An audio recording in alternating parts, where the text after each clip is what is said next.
हमारे बज्जिका में एक कहावत है, हम न उड़ल जाइले विधि विधाता उड़ार ले जाए।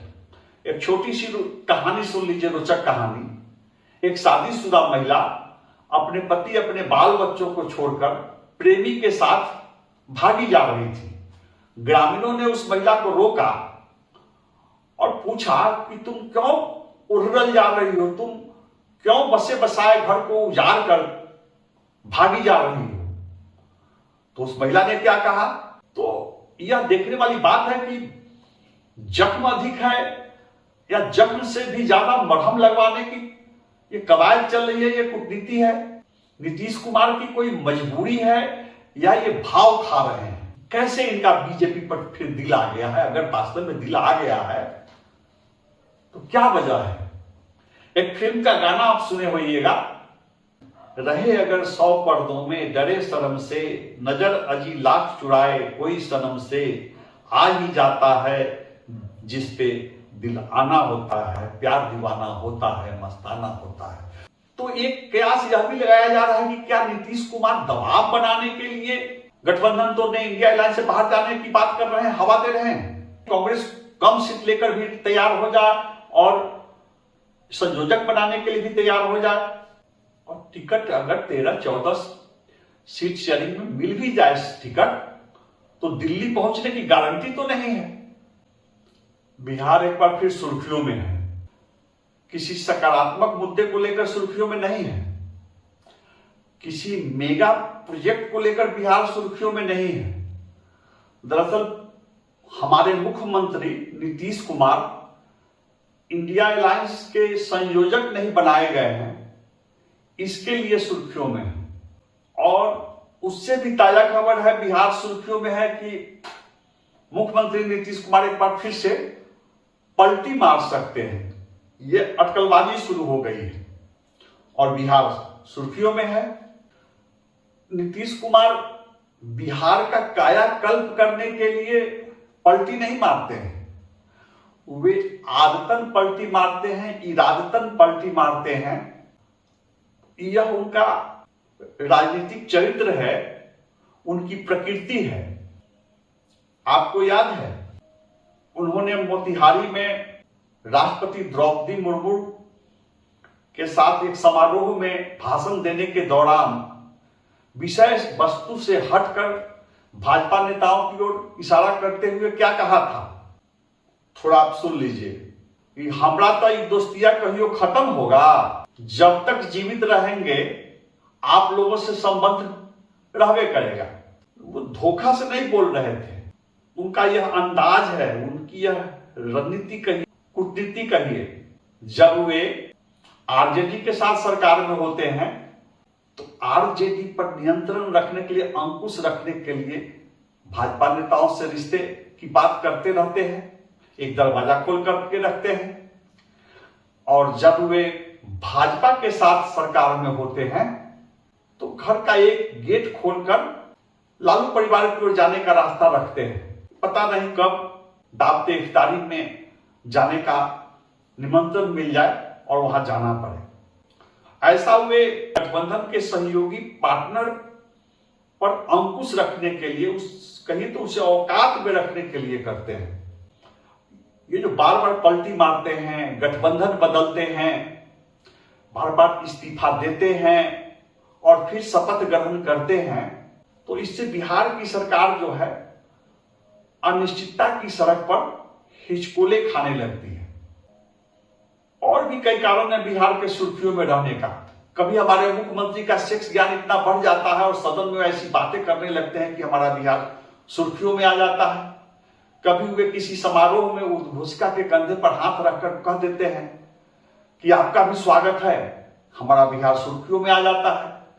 कभी वे पूर्व मंत्री और प्रदेश भाजपा के अध्यक्ष सम्राट चौधरी के पिता सपनी चौधरी के बारे में खड़ी खोटी तू तरह की भाषा में बोल बैठते हैं। और कभी वे सदन में पूर्व मुख्यमंत्री जीतन राम मांझी के बारे में तू तरह की भाषा में आपत्तिजनक बातें कहने लगते हैं और बिहार सुर्खियों में आ जाता है।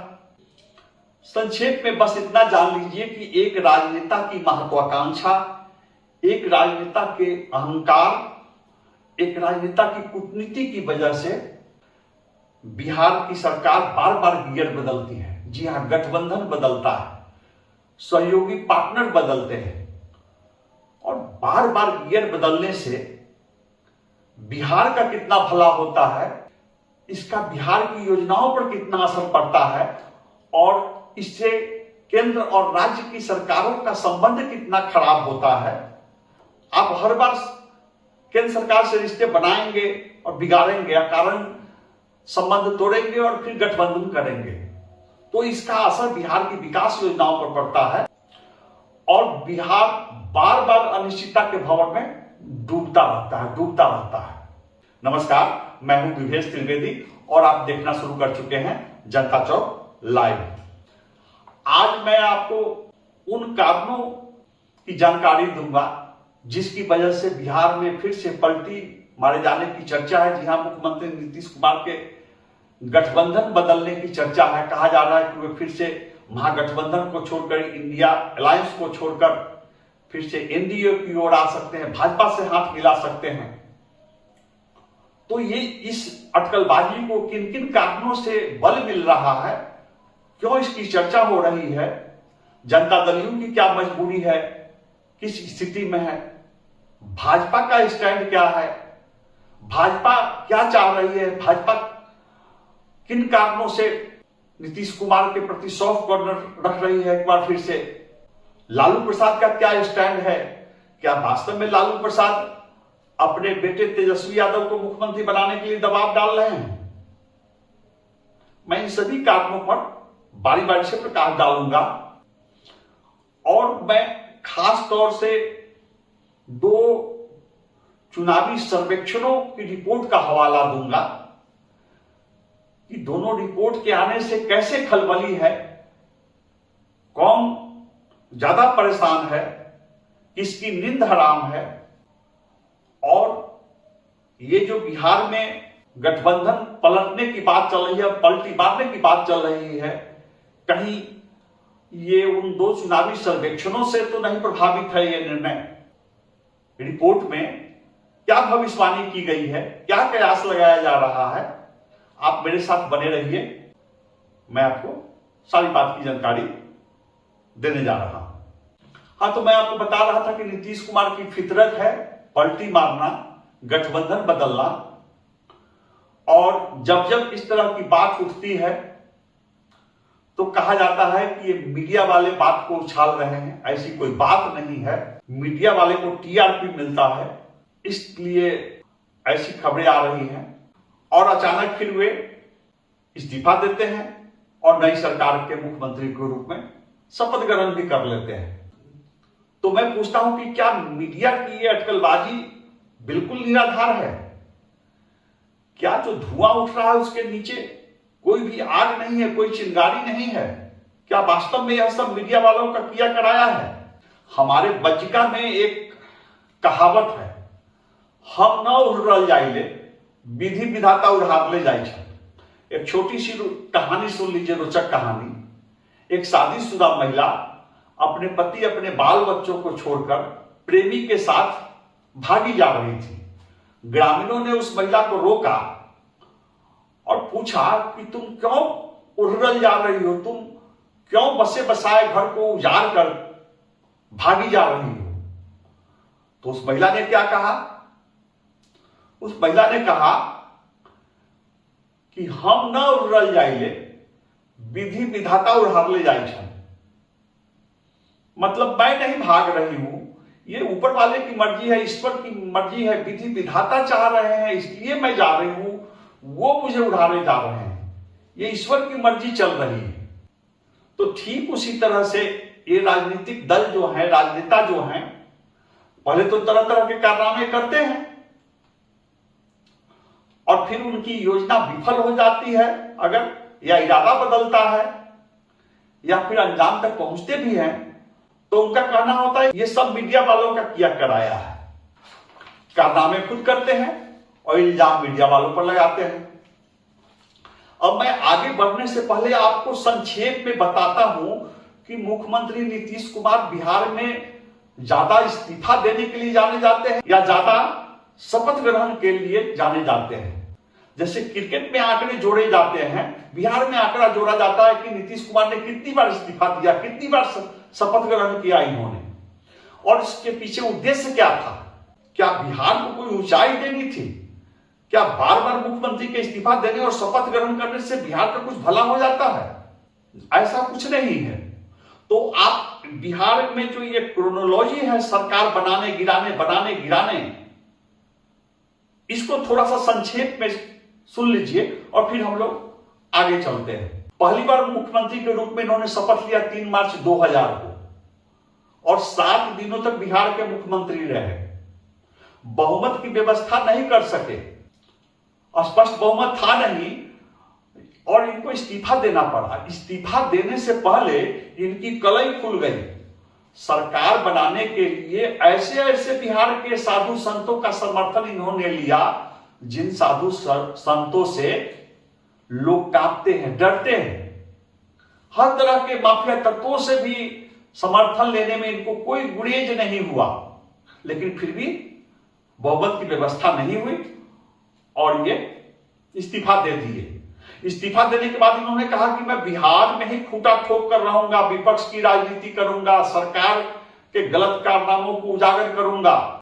लेकिन क्या हुआ, जैसे ही इनको पता चला कि अटल बिहारी वाजपेयी जी की सरकार में रघुनाथ झा कृषि मंत्री के रूप में शपथ लेने वाले हैं, भागे भागे दिल्ली पहुंचे। बिहार में लगती को बढ़िया छोड़कर भागे दिल्ली और अटल जी से कहा इन्होंने कि मुझे शपथ ग्रहण कराइए, क्योंकि ये दल के ताकतवर नेता थे अपने और एनडीए के घटक थे। तो इनको मंत्री बनाया गया केंद्र में, तो इन्होंने बिहार में विपक्ष की राजनीति से हाथ खींच लिया। अब आइए, फरवरी 2005 में विधानसभा चुनाव हुआ और फिर एक बार त्रिशंकु सदन आया, किसी को स्पष्ट बहुमत नहीं मिला। इन्होंने फिर हर तरह के साधु संतों से हाथ मिलाने की कोशिश की। उस समय उस चुनाव में लोजपा से तरह तरह के लोग जीत करके आए थे, जो साधु संत होते हैं। उनका समर्थन लेने के लिए लोजपा में विभाजन कराया गया, लेकिन इनका दावा पेश हो उससे पहले ही, चूंकि केंद्र में यूपीए की सरकार थी, कांग्रेस ने राष्ट्रपति शासन लागू करा दिया और मुख्यमंत्री के रूप में दूसरी बार शपथ लेने से नीतीश कुमार चूक गए। फिर चुनाव हुआ, मध्यावधि चुनाव कराया गया बिहार में, चूंकि बहुमत किसी दल को नहीं था, राष्ट्रपति शासन रहा। और जब चुनाव कराया गया तो नवंबर 2005 के बिहार विधानसभा चुनाव में भाजपा जदयू गठबंधन को बहुमत मिल गया और नीतीश कुमार दूसरी बार मुख्यमंत्री के रूप में शपथ ग्रहण किए। भाजपा ने इनको पूरी आजादी दी अपनी इच्छा से सरकार चलाने के लिए। भाजपा के नेताओं का कोई बड़ा हस्तक्षेप नहीं होता था। और आपको मैं बताऊं कि पहले कार्यकाल में अपराध नियंत्रण के मामले में, सड़क निर्माण के मामले में, विकास योजनाओं के मामले में ये तत्पर दिखे। हर महीने जिलों में एसएसपी, डीएम, डीएसपी, कोर्ट के पीपी, जज, इनकी मीटिंग होती थी, आपराधिक मामलों की समीक्षा होती थी, कांडों की त्वरित सुनवाई की गई, अपराधियों पर नकेल डाले गए। लेकिन 2010 के बिहार विधानसभा चुनाव में एक बार जब फिर से बहुमत लेकर नीतीश कुमार मुख्यमंत्री बने भाजपा के साथ, भाजपा के सहयोग से, तो इनकी महत्वाकांक्षा बढ़ गई और अपराध नियंत्रण की प्राथमिकता को भूल गए। विकास की बात करने वाले नीतीश कुमार तरह तरह की यात्राओं में व्यस्त रहने लगे, छवि चमकाने, ब्रांडिंग में व्यस्त हो गए। जो पहला कार्यकाल था वैसी तत्परता नहीं दिखी। धीरे धीरे इनकी महत्वाकांक्षा बढ़ी और चूंकि बहुत अच्छी संख्या में इनके विधायक जीत करके आए थे, तो इन्होंने भाजपा को सत्ता से बेदखल कर दिया। हालांकि इनको बहुमत भाजपा के सहयोग से मिला था, जनमत इनको और भाजपा को ज्वाइंट रूप से मिला था, लेकिन इन्होंने भाजपा को अलग कर दिया। बात इतनी ही नहीं, नरेंद्र मोदी का विरोध करते हुए और ये गठबंधन से जब अलग हुए, लोकसभा चुनाव 2014 से पहले ये एनडीए से अलग हो गए। परिणाम क्या हुआ? लोकसभा चुनाव 2014 में ये लुढ़क कर 20 से 2 सीटों पर चले आए। मिट्टी पलीद हो गई इनकी, अकेले लड़के देख लिया इन्होंने।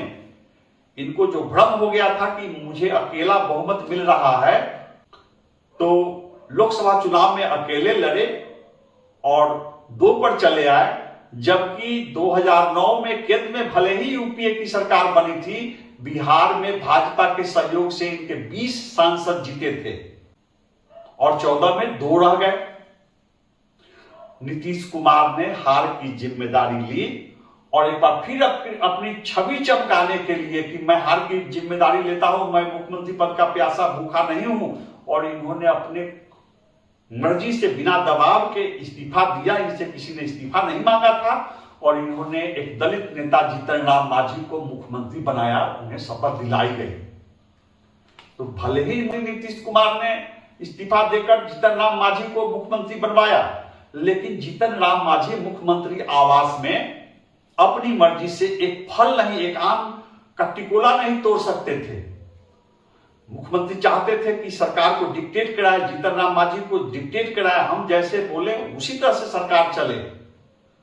लेकिन जब जीतन राम मांझी को पता चला कि मैं हमेशा के लिए मुख्यमंत्री नहीं बना हूं और मैं जब इस पद पर हूं तो मुझे अपनी छाप छोड़नी चाहिए, तो वे अपनी इच्छा से, अपनी मर्जी से निर्णय लेने लगे। जी हां, लोक लुभावन आदेश जारी करने लगे। नीतीश कुमार की बेचैनी बढ़ी, उनके नाक से पानी ऊपर बहने लगा। और फिर क्या हुआ? फरवरी 2015 में मुख्यमंत्री जीतन राम मांझी को हटाकर एक बार फिर से नीतीश कुमार मुख्यमंत्री पद की शपथ ले लिए, फिर आ गए। अधिक दिनों तक सत्ता से दूर नहीं रह पाए, मुख्यमंत्री की कुर्सी छोड़कर अधिक दिनों तक नहीं रह पाए। जी हां, वे चौथी बार शपथ ले लिए मुख्यमंत्री पद के लिए। और फिर नवंबर 2015 में राजद के साथ महागठबंधन करते हुए, कांग्रेस, राजद, लेफ्ट पार्टियां इनके साथ महागठबंधन करते हुए चुनाव लड़े और बहुमत मिला महागठबंधन को। मुख्यमंत्री बने नीतीश कुमार, गठबंधन की सरकार बनी। सरकार में तेजस्वी यादव डिप्टी सीएम बने, सरकार में कांग्रेस शामिल रही, लेफ्ट पार्टियां भी रही। लेकिन इनकी जो आदत थी, इनकी जो फितरत है, अधिक दिनों तक एक साथ नहीं रहने का, एक साथ नहीं चल पाने का।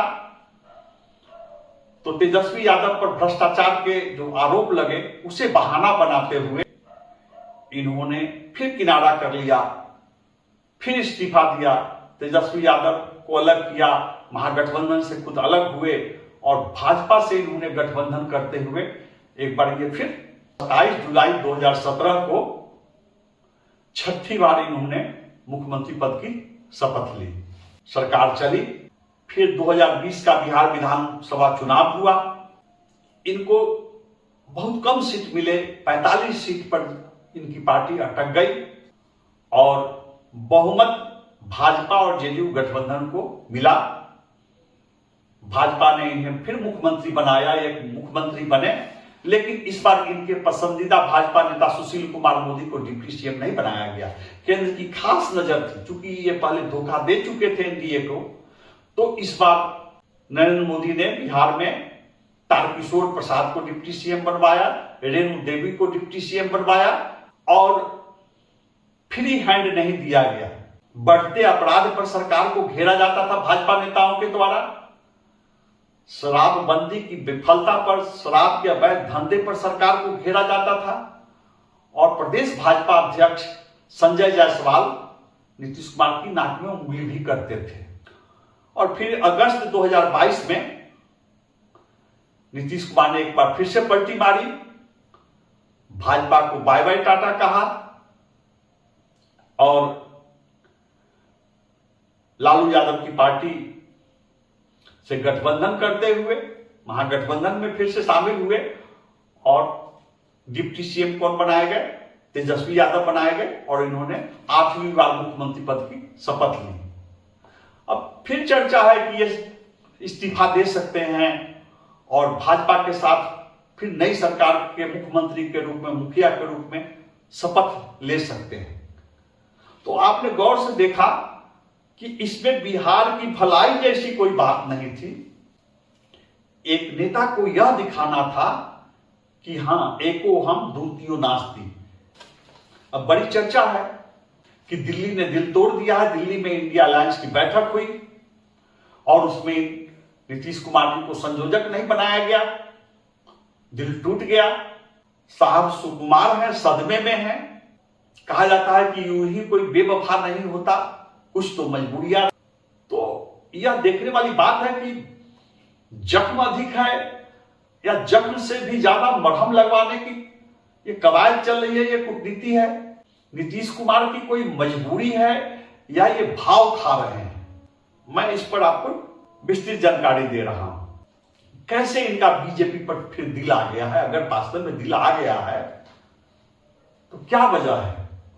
एक फिल्म का गाना आप सुने होइएगा, रहे अगर 100 पर्दों में, डरे शर्म से, नजर अजी लाख चुराए कोई सनम से, आ ही जाता है जिस पे दिल आना होता है, प्यार दीवाना होता है, मस्ताना होता है। तो फिर खबर है कि इनका दिल आ गया है बीजेपी पर। तो क्या क्या वजह है, क्या मामला है? एक तो सब लोग कह रहे हैं कि जो इनके 16 मौजूदा सांसद हैं उनमें से 13 सांसद चाह रहे हैं कि ये एक बार फिर से साहब बीजेपी के साथ चले, एनडीए के साथ चले। इन सांसदों को डर है कि अगर हम बीजेपी के साथ नहीं गए तो जीत कर नहीं आएंगे, फिर 2014 वाला इतिहास दोहराया जा सकता है। 20 से घटकर 2 सांसद रह गए थे जनता दल के। और बात इतनी ही नहीं है, नीतीश कुमार के जो कुछ करीबी जेडीयू सांसद है, जो बहुत करीब रहते हैं, उनकी भी इच्छा है कि नीतीश कुमार उधर चले, भाजपा के साथ लड़े। जेडीयू के सांसद 100% गारंटी चाहते हैं अपने जीत की, वे रिस्क लेना नहीं चाहते हैं। और ये 100% गारंटी बीजेपी के साथ ही संभव है। आपको याद होगा कि ये जो जेडीयू के 16 सांसद जीत कर आए थे, ये बीजेपी की बदौलत जीत कर आए थे। सांसद जानते हैं कि उनके क्षेत्र का समीकरण क्या है, उनके क्षेत्र के मतदाताओं का रुख क्या है, उन्हें डर लग रहा है। और हाल के दिनों में आपने देखा कि सम्राट चौधरी की ताजपोशी से बीजेपी अध्यक्ष बनाए जाने से कुशवाहा वोटर नीतीश कुमार से टूटकर भाजपा की ओर आते दिख रहे हैं। खासकर नीतीश कुमार ने जब सपनी चौधरी के बारे में भला बुरा कहा तो उस तरह की भाषा का इस्तेमाल किया। पासवान वोटर चिराग पासवान की वजह से बीजेपी की ओर दिख रहे हैं। मुसहर वोटर जीतन राम मांझी की वजह से बीजेपी की ओर दिख रहे हैं। तो ये समीकरण बताते हैं कि जीतने के लिए अलग अलग जातियों का सहयोग जरूरी है, समर्थन जरूरी है। और ये भाजपा के साथ मिलकर चुनाव लड़ने से ही सहयोग मिल पाएगा। बेस्ट वोट तभी मिलेंगे जब वो बीजेपी के साथ गठबंधन कर चुनाव लड़ेंगे। अब एक और बात मैं बताऊं आपको, इंडिया गठबंधन की सीट शेयरिंग में इस बात की गारंटी नहीं है कि जनता दल को 17 सीटें दी जाएंगी। आपको याद होगा कि 2019 के लोकसभा चुनाव में भाजपा ने बड़े दिल के साथ अपने 5 सीटिंग एमपी का टिकट काटते हुए जनता दल को 17 सीट दिए थे और खुद भाजपा भी 17 सीटों पर चुनाव लड़ी थी। भाजपा सभी 17 सीटों पर जीत गई थी और जनता दल 16 सीटों पर जीती थी। तो जनता दल की इच्छा फिर से 17 सीटों पर चुनाव लड़ने की है, लेकिन चूंकि इंडिया अलायंस में घटक दलों की संख्या अधिक है, तो ऐसी स्थिति में 17 सीट दे पाना जनता दल को यह संभव नहीं दिख रहा। अब कैसे नहीं दिख रहा मैं आपको बताऊं। सपोज कीजिए कि 17 सीट अगर जनता दल को दिया जाए तो आरजेडी को भी 17 सीटें चाहिए। आरजेडी छोटा भाई बनने के लिए तैयार नहीं होगा, क्योंकि बिहार विधानसभा में उनके सर्वाधिक विधायक हैं। तो 17-17 34 अगर सीट यही 2 बड़े दल ले लेंगे तो बचे हुए 6 सीटों में से ये कांग्रेस को खुश करेंगे या वामपंथी दलों को खुश करेंगे। कांग्रेस 10 सीट मांग रही है, 8 सीट से कम पर मानने के लिए तैयार नहीं है। और इनके पास बच रहे हैं 6 सीट और कांग्रेस को दे देते हैं 6 सीट, कांग्रेस को बना ले तो फिर ये वामपंथी दलों का क्या होगा? क्या लेफ्ट को छोड़ देंगे ये? ऐसी स्थिति में लेफ्ट को पर्याप्त सीट देने के लिए, कांग्रेस को सीट देने के लिए राजद को भी त्याग करना पड़ेगा, जनता दल यू को भी त्याग करना पड़ेगा। इन लोगों को 13-13 सीट पर चुनाव लड़ना पड़ सकता है या अधिकतम 14-14 सीटों पर चुनाव लड़ना पड़ सकता है। मान लिया कि जनता दल यू को 14 सीट शेयरिंग में मिल जाता है तो फिर सिटिंग सांसद का टिकट कट रहा है और टिकट मिल जाना ही जीत की गारंटी नहीं है, तो ये रिस्क है और जनता दल यू के सांसद यह खतरा मोल लेने के लिए तैयार नहीं है। चुनाव से पहले ही टिकट कटने का खतरा है और चुनाव में हारने का खतरा है। तो एक कयास यह भी लगाया जा रहा है कि क्या नीतीश कुमार दबाव बनाने के लिए गठबंधन तोड़ने, इंडिया अलायंस से बाहर जाने की बात कर रहे हैं, हवा दे रहे हैं और दिल्ली से दुखी होकर तो आए ही हैं, संयोजक नहीं बनाया है। तो क्या इतना दबाव बनाना चाहते हैं कि कांग्रेस कम सीट लेकर भी तैयार हो जाए और संयोजक बनाने के लिए भी तैयार हो जाए और इनको अधिक सीट पर चुनाव लड़ाने के लिए तैयार हो जाए? क्या यह दबाव की राजनीति है? तो नहीं है।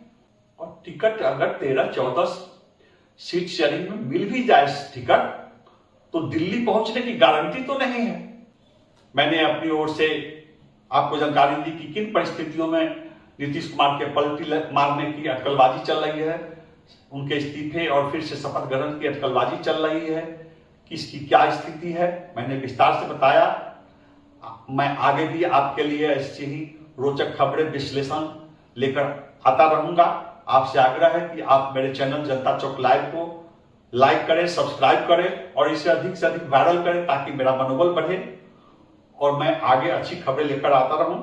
और आपसे आग्रह है कि अगर आपका कोई सुझाव है, मेरे इस विश्लेषण से आगे भी कुछ आप जानकारी देना चाहते हैं तो आप मुझे मैसेज दें, तो आप कमेंट करें ताकि मैं आगे इसमें आगे की कड़ी लेकर आऊं और अच्छी खबर लेकर आऊं। नमस्कार।